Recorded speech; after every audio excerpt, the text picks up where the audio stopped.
मला असं वाटतं की मागच्या काही दिवसामध्ये या विषयामध्ये खूप काही गोष्टी घडल्या। एक सर्वप्रथम माझं काम हे खरं तर कुठल्याही समाजाला न्याय मिळवून देण्याचं असलं पाहिजे आणि माझ्या 30 वर्षाच्या सार्वजनिक जीवनामध्ये काम करत असताना मी हेच केलं। पण दुर्दैवानं मधल्या काळामध्ये या सगळ्या विषयामध्ये मी सहभागी आहे, माझं कोणीतरी याच्यामध्ये सहभागी आहे अशी चर्चा झाली, असे आरोपही झाले। वारंवार मी या अनेक विषयांचं स्पष्टीकरणही दिलं। माझ्या जैन बांधवांच्या माध्यमातून कुठेही माझं व्यक्तिगत नाव घेतलं गेलं नाही। माझा या विषयाशी संबंध कसा नाही हे अनेक वेळा पुराव्यानिशी सुद्धा मी आपल्या सगळ्यांच्या समोर, प्रसार माध्यमांच्या समोर सुद्धा ठेवलं, पण तरी हा विषय काही थांबत नव्हता। आदरणीय गुरुदेवजींचा संदेश त्या दिवशी मी व्हिडिओच्या माध्यमातून पाहिला आणि त्यांनी असं म्हटलं की आप हमारे सांसद हो, आप आइए, आप मिलिए और हमारे समाज के साथ खड़े रहिए। शेवटी कुठल्याही समाजाचे गुरु असतात, आचार्य असतात, ऋषी असतात,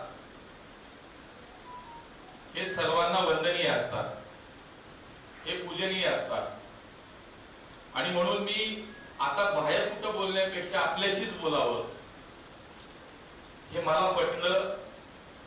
गुरुदेवजींनी जे आवाहन केलं त्यानुसार आज त्यांचंच दर्शन घ्यायला मी इथं आलो। त्यामुळे मी आता माझी अधिक बाजू मांडायला इथं नाही आलो, कारण जर मला माझ्यामध्ये काही दोष असतात, चूक असती तर मी इथपर्यंत आलोच नसतो। पण ऋषी महात्म्यांचा आदर ठेवला पाहिजे। गुरुदेवजींनी सांगितल्यानंतर त्यांच्या दर्शनाला आलो, ते सांगतील ते ऐकायला आलोय हे मी तुम्हाला सांगतो। आणि म्हणून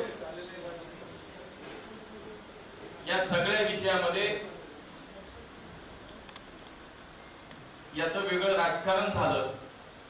आमच्या जैन बांधवांनी तिथल्या जैन बोर्डिंगचा विषय हा सोयीनं राजकारणासाठी डायव्हर्ट होत गेला आणि व्यक्तिगत राजकारण आणि त्याच्यावरती अनेक गोष्टी घडत गेल्या, पण हे जास्त दिवस चांगलं नाही।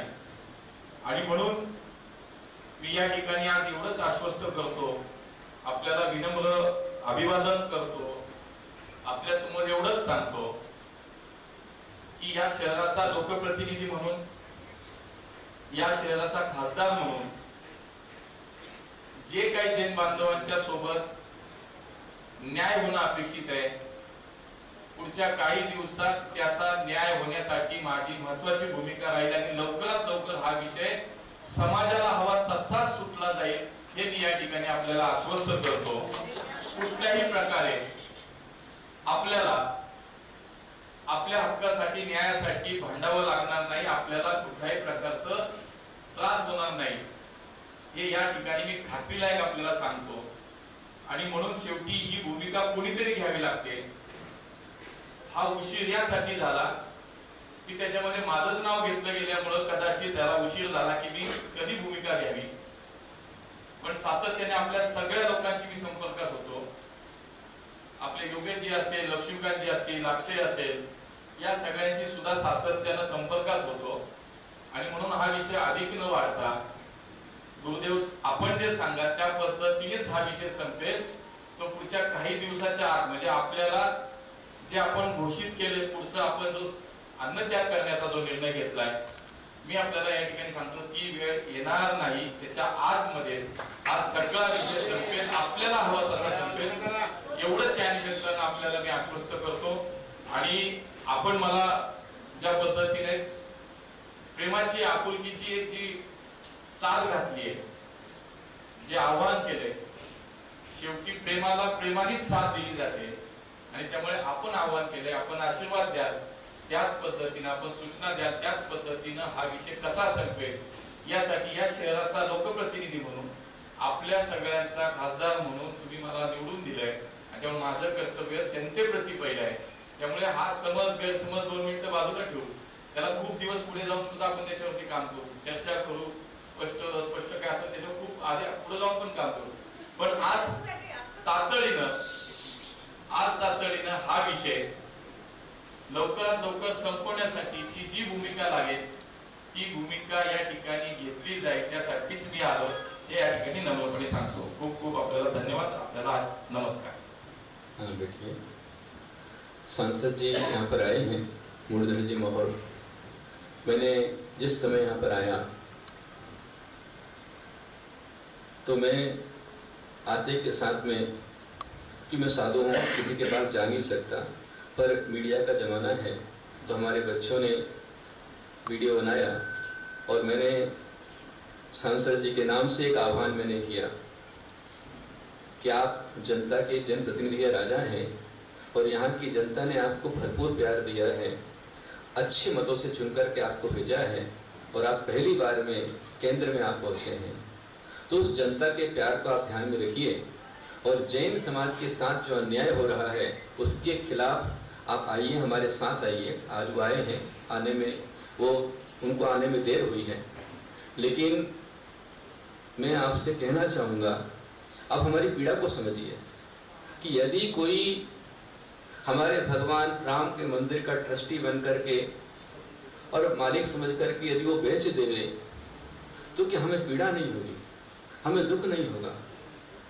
आज मुझे इतना दुख लग रहा है, पीड़ा हो रही है कि जो भगवान सबको अनंत रूप में देते हैं, 70 साल से करीब 67 ईयर से भगवान यहाँ विराजमान हैं, ये अपन सब जानते हैं. उसके बावजूद भी कल यहाँ पर इंच इंच माप करके भगवान के होने की गवाही देनी पड़ रही है. समाज को ऐसी दशा आ जाए ये बहुत दुखनीय है, मन को बहुत पीड़ा पहुंचती है. इसलिए आप ध्यान रखिए कि हम साधु, हमने अपना जीवन भगवान महावीर को समर्पित किया है. हमारे प्राण जाएं लेकिन हम अपने प्राण को नहीं छोड़ेंगे. मैंने 17 अक्टूबर को ही आह्वान कर दिया है कि 1 नवंबर के पहले 15 दिन के अंदर अंदर में ये बोगस डील सेल कैंसिल होना चाहिए. और मात्र कैंसिल से काम नहीं चलेगा, इसके साथ में आगे कभी ऐसी कोई पुनरावृत्ति नहीं होना चाहिए, ऐसी पुनरावृत्ति नहीं होना चाहिए. ट्रस्टी को आगे ऐसा कोई गलत कार्य नहीं करना चाहिए. ये मैं आपसे विशेष आह्वान, आप यहाँ के सांसद प्रतिनिधि हैं तो आप जनता के साथ, क्योंकि जैन समाज कभी दंगे में नहीं उतरता है, कभी झगड़े में नहीं पड़ता है, कभी फसाद में नहीं पड़ता है.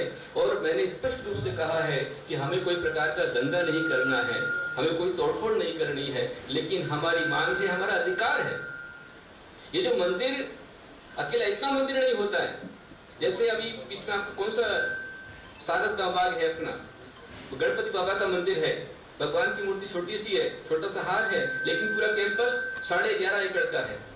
रामलला का मंदिर है, छोटा सा गर्भगृह है, लेकिन 100 एकड़ का पूरा मंदिर है. हमारा संबय शेखर जी छोटे चरण विहार में, लेकिन 27 किलोमीटर के अंदर पूरा संबय शेखर जी है. ऐसे ही जहां से कैंपस शुरू हो जाता है, क्षेत्रपाल, विहीर, ये बोर्डिंग और ये सब मंदिर का ही कैंपस भाग पूरा कहलाता है. ये मंदिर ही रहना चाहिए. दाता ने दान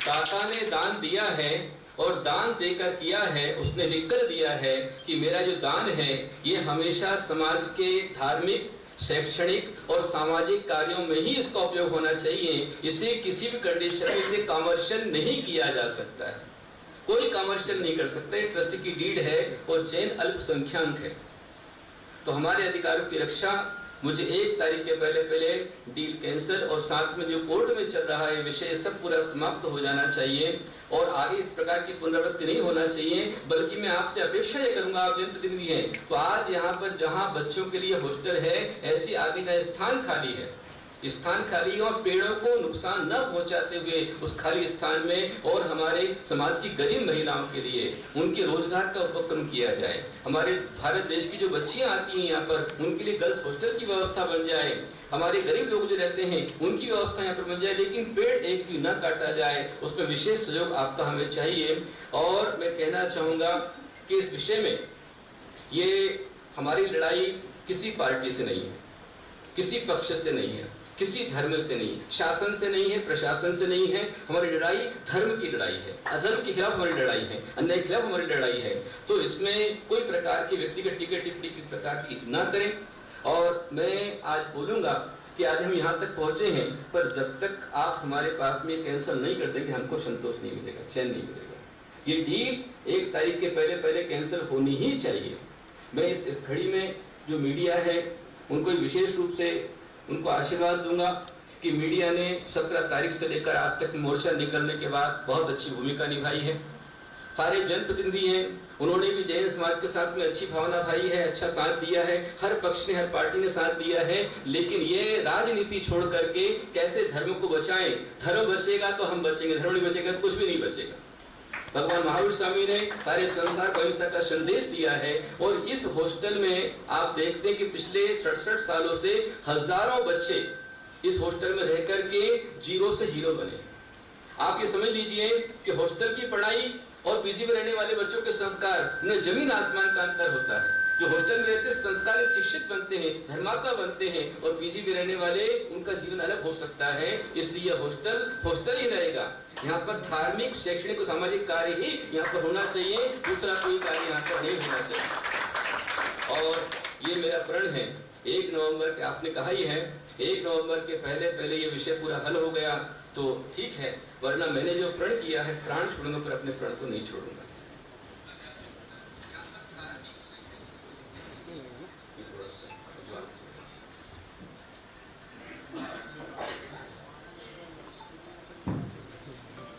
गुरुदेव, आपण जे म्हणाला, मी अगोदरही म्हणालो की जो आपण सूचना देताय, आपण जे आशीर्वाद देताय त्या पद्धतीनंच तसा अत्यंत प्रामाणिकपणे प्रयत्न हा लोकप्रतिनिधी म्हणून निश्चितपणे मी करणार आहे। आणि गेले 4 दिवस याच्यावरती चर्चा चालली की आपल्याकडे यावं, भेटावं, चर्चा व्हावी म्हणून आपले सगळेच लोक प्रयत्न आहेत। म्हणून आज आपले शिष्टमंडळ म्हणजे कुमारजी आणि त्यांची काही मंडळी आज भेटायला आले, दुपारी भेटायला आले आणि आपला निरोप होता, आशीर्वाद होता आणि म्हणून तातडीनं ते मला भेटायला, तातडीने मी इथं आलो, म्हणजे दुसरं काहीच काम नाही केलं। ते भेटायला आल्यानंतर त्यांनी सांगितलं असं असं आहे, आज आपण भेटायचं, म्हणून मी लगेच आलो। आणि मी तुम्हाला सांगितलं तसं की 1 तारखेपर्यंत हा विषय जाणार नाही, याच्यासाठी सगळे प्रयत्न मी माझ्या पद्धतीने प्रामाणिकपणे केले, सगळे प्रयत्न केले। आणि 100% तुम्ही जे म्हणताय तेच होण्यासाठी मी एक लोकप्रतिनिधी म्हणून आपल्या सोबत उभा आहे, जैन समाजाच्या सोबत उभा आहे, अगोदर पण होतो, आजही आणि उद्या सुद्धा राहील। आणि त्यामुळे ही चिंता कुणीही करू नये की याच्यामध्ये काय होईल। 100% मी तुम्हाला सांगतो की जे आपल्या सगळ्यांना अपेक्षित आहे, जे तुम्हाला अपेक्षित आहे, तेच करण्याचा प्रामाणिक प्रयत्न राहील। आणि मी आश्वस्त नाही तर 100% याच्यामध्ये हे करण्यासाठी जे काय करावं लागेल, जे काय करावं लागेल ते सगळं करेल।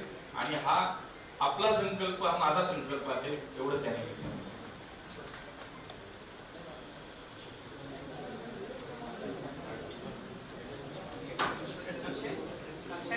हाँ, दूसरा और कोई नहीं बोलेंगे।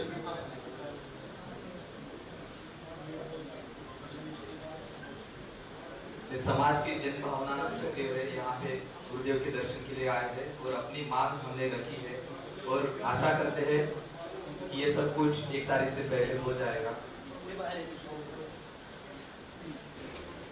बोलिए जैन धर्म की जय। मुरलीधर मोहोळ जैन बोर्डिंगच्या ठिकाणी पोहोचलेले होते आणि तिथल्या सगळ्या जैन बांधवांची त्यांनी भेट घेतली, जैन मुनींसोबत संवाद साधला आणि त्यांना आश्वस्त आता केलेलं आहे की जे काही जैन मुनी सांगतील तेच होईल। जैन समाजासोबत मी खंबीरपणे उभा आहे। 1 नोव्हेंबरच्या आधी ही डील रद्द व्हायला हवी अशी अट जैन मुनींनी यावेळेला ठेवलेली होती।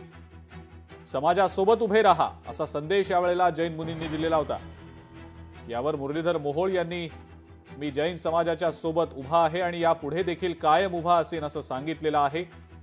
आम्हाला कुठल्याही प्रकारचा गोंधळ नकोय असं जैन मुनींनी यावेळेला स्पष्टपणे मुरलीधर मोहोळ यांच्या समोर सांगितल्यानंतर आता मुरलीधर मोहोळ यांनी सुद्धा जैन समाजाला, जैन मुनींना आश्वस्त केलेलं आहे।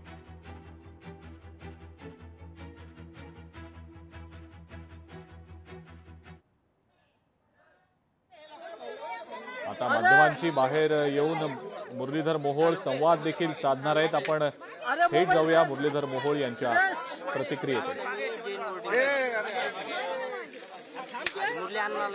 दादा मोबाईल योगेश थोडस मागे ना अरे मागे ना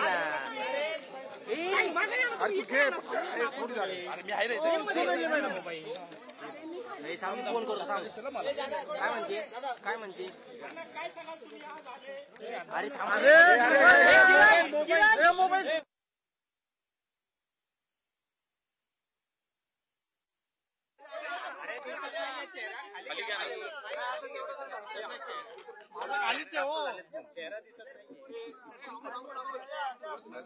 तुम्ही सांगितलं की मी चालू करतो।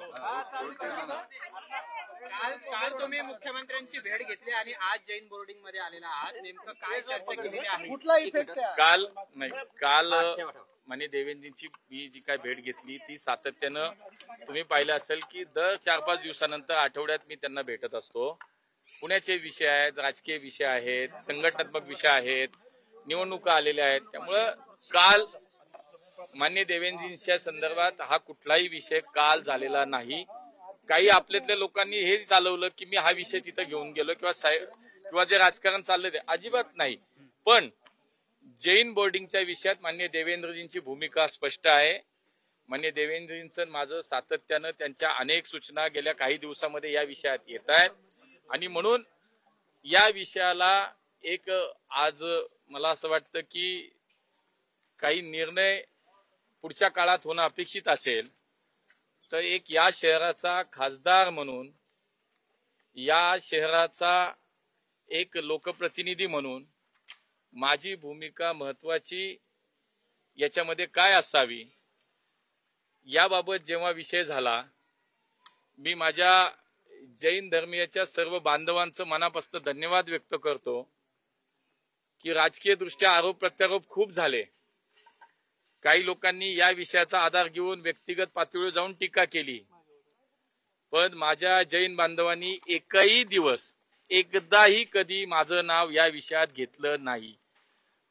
माननीय राजू शेट्टी साहेब या जैन समाजाचे येतात आणि त्यामुळे त्यांनी ही शंका उपस्थित केली होती की कदाचित मी पार्टनरशिप असलेल्या विकसकांनी हा जैन बोर्डिंगचा व्यवहार केलाय। पण ज्या वेळेला मी स्पष्टपणे माझे कागदोपत्री आणि सगळे पुरावे सादर केल्यानंतर पुढे कुठेही असा विषय जैन समाजातनं आला नाही, परंतु याचा एक वेगळा गैरफायदा स्वतःची राजकीय पोळी भाजण्यासाठी, स्वतःचं राजकीय अस्तित्व जिवंत ठेवण्यासाठी काही मंडळींनी सातत्यानं चालवलं।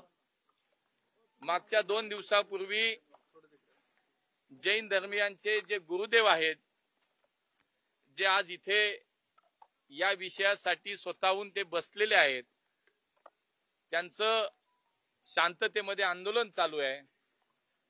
त्यांनी एक आव्हान केलं मला कि आप पुणे के जनप्रतिनिधि हो, पुणे के आप राजा हो, हमारे जैन समाज को आपकी सहायता चाहिए और मेरी आपसे आह्वान है कि आप यहाँ आइए, आपण इथं या आणि आमच्यासाठी उभे राहा। ज्या वेळेला एखाद्या समाजाचे धर्माचे जे गुरु असतात, साधू असतात, त्यांचा आदर, त्यांचा सन्मान हा कुठल्याही समाजाचा, कुठल्या धर्मीय माणूस हा करतो। आणि त्यांनी इथं मला प्रेमानं बोलवलं। त्यानंतर आमच्या जैन समाजाची जी शिष्टमंडळ आहेत, ज्यांनी या आंदोलनाला सुरुवात केली, त्यातल्या सगळ्यांशी माझं मागच्या 2-3 दिवसात व्यक्तिगत स्वरूपात त्यांचा सुद्धा संपर्क होता. त्यांनी सुद्धा सांगितलं की गुरुदेवांनी आपल्याला बोलवलंय, आपण दर्शनाला या, म्हणजे थोडं काय जे राहिलंय तो पडदा क्लिअर होईल. तुमच्याबद्दल समाजाची स्पष्ट भावना आहे. याच्यामध्ये कागदपत्र पाहिल्यानंतर तुमचा कुठेही सहभाग नाही हे समाजाला माहिती, आणि आपणही पाहिल्यास असे अनेक व्हिडिओज, अनेक स्टेटमेंट जैन समाजाच्या माध्यमातून झाली. आजही दुपारी माननीय गुरुदेवजींच्या आदेशानं जैन समाजाचं एक शिष्टमंडळ, माननीय कुमारजी मला वाटतं त्याच्यामध्ये आपण आणि आपले काही सहकारी त्या ठिकाणी भेटायला आले, आणि आज गुरुदेवजी आहेत, आपण भेटायला या विषयावरती कायमस्वरूपी तोडगा काढण्यासाठी तुम्ही आमच्या सोबत उभे राहा, आम्हाला सहकार्य करा, अशी एक भावना त्यांनी व्यक्त केल्यानंतर ताबडतोब त्यांच्या सोबत लगेचच मागे मागे मी या ठिकाणी आलो. माननीय गुरुदेवजींनी जी अपेक्षा व्यक्त केली, पहिली तर मी भूमिका माझी ही मांडली, जर मी याच्यामध्ये कुठं माझा सहभाग असता, माझ्या ओळखीची माणसं नाही आहेत का, तर आहेत, पण प्रत्यक्ष या सगळ्या विषयात माझा कुठेही सहभाग नाही हे निश्चित आहे, आणि मी ते पुराव्यानिशी सादर केलंय. आणि मग इथं येताना जर माझा त्याच्यामध्ये काही सहभाग असता तर मी इथं येताना 100 वेळा विचार केला असता, आलो नसतो. पण समाजाची भावना स्पष्ट आहे, निर्मळ आहे, स्वच्छ आहे, आणि माझ्याही या विषयातली भूमिका स्पष्ट आहे. आणि म्हणून आज मी इथं आल्यानंतर पहिली ती भूमिका मांडली, आणि गुरुदेवजी जे आहेत त्यांनी या ठिकाणी सांगितलं की लवकरात लवकर हा विषय संपला पाहिजे, हा व्यवहार रद्द होण्यासाठी म्हणून तुम्ही प्रयत्न केले पाहिजेत, आमची तुमच्याकडनं अपेक्षा आहे. आणि त्यामुळं समाजाच्या भावना लक्षात घेऊन याच्यामध्ये आता स्वतःहून पुढे जाऊन या विषयात मी आश्वस्त केलं की निश्चितपणे पुढच्या काळामध्ये हा विषय कसा संपेल यासाठी मी प्रामाणिकपणे तुमच्या सोबत उभा आहे. कुठली व्यवस्था, कुठलाही विषय असेल तर त्याच्यामध्ये कुठेही निष्पक्षपणे मी याच्यात माझी भूमिका घेईन, आणि या विषयाला तुमच्या सोबत उभा राहून हा विषय कसा सोडवता येईल यासाठी मी आपल्या सोबत आहे. आणि म्हणून मी आज त्यांना या ठिकाणी भेटायला आलो. लवकरात लवकर या विषयात मार्ग निघेल. जैन समाज आमचा, जैन बांधवांना अपेक्षित असल्या पद्धतीनं, अशा पद्धतीनंच याच्यातनं 100% मार्ग निघेल अशी मी या ठिकाणी सगळ्यांना मी आश्वस्त केले, आणि मी त्या निमित्तानं त्यासाठी जैन बांधवांच्या सोबत यासाठी प्रयत्न करेन. आपल्याला यायला वेळ झाला असं वाटत नाही का? ऐका ना, 2 मिनिटं पत्रकारांना बोलू द्या, तुमच्याशी बोलतो नाही. तिथे ऐका, मी माझी भावना सांगितलं म्हणूनच ऐका ना कोण अरे नाही हो बाबा, आज तुम्ही आले नाहीत. ऐका ना, आतमध्ये नाही झालं तसं बाबा, आतमध्ये शांततेत झाले ना, सगळ्यांनी सगळ्यांचं ऐकलंय. ऐका ना, मी स्वतः सांगितलं की ज्या पद्धतीनं या सगळ्या प्रकरणात तर तोडगा काढण्यासाठीच या ठिकाणी मी त्यांची भेट घेतली आहे, आणि त्यामुळे लवकरात लवकर ह्याच्यात मार्ग काढू असं मी आश्वस्त केलं. चला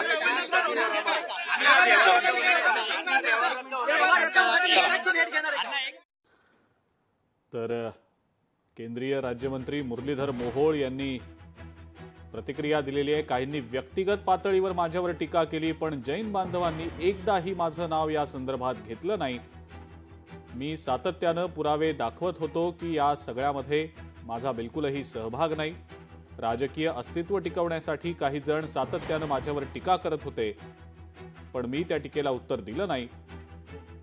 आणि आता हा विषय जो आहे हा पूर्णपणे सोडवण्याच्या अनुषंगानं, याविषयी पूर्णपणे तोडगा काढण्याच्या अनुषंगानं 100% प्रयत्न करणार असं मुरलीधर मोहोळ यांनी स्पष्ट केलं. लोकशाही मराठी ऐका, पहा, जागरूक रहा.